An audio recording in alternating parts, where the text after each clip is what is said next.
কৃষি নির্ভর এ জেলার অর্থনীতি। নিজস্ব চাহিদা মিটিয়ে জাতীয় খাদ্য ভাণ্ডার ৯ লাখ মেট্রিক টন চাল সরবরাহ করে থাকে। চালকল ছাড়া বড় কোনো শিল্প গড়ে ওঠেনি। ধানের উপর নির্ভর করে গড়ে উঠেছে ১২ শতাধিক চালকল। প্রযুক্তির সঙ্গে তাল মেলাতে না পেরে বন্ধ হয়ে গেছে ৯ শতাধিক মিল। লোকসান দেখিয়ে বোচাগঞ্জ চিনিকল ও সদরপুর টেক্সটাইল মিল বন্ধ করে দিয়েছে সরকার। ভূমি অধিগ্রহণ করলেও আজও আলোর মুখ দেখেনি অর্থনৈতিক এ জোন।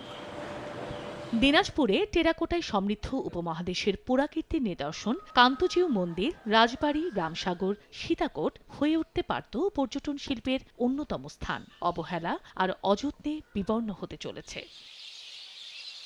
২৬,৪৬,৯৮৩ জন ভোটারের কৃষি নির্ভর এ জেলার ৬৫% মানুষের প্রধান পেশা এখনো কৃষি। উন্নয়ন বঞ্চিত মানুষের ক্ষোভ, কলকারখানা গড়ে না ওঠায় বাড়ছে বেকারের সংখ্যা। দিনাজপুর জেলা উন্নয়ন থেকে বঞ্চিত, রাস্তাঘাট আর তেমন উন্নয়ন হয় না, যানজট নিত্যদিনের দৃশ্য, জনগণ চরম দুর্ভোগ পোহাচ্ছে। শ্রমিক ছাঁটাইয়ের কারণে হোক বা আমাদের বেকারত্বের কারণে হোক, এইভাবে যে বেড়েই চলেছে এবং দিনাজপুরে কোনো আর্থসামাজিক খাতে কোনো উন্নয়ন নাই বিধায় আজকে দিনাজপুর আমাদের অনেক পিছিয়ে আছে।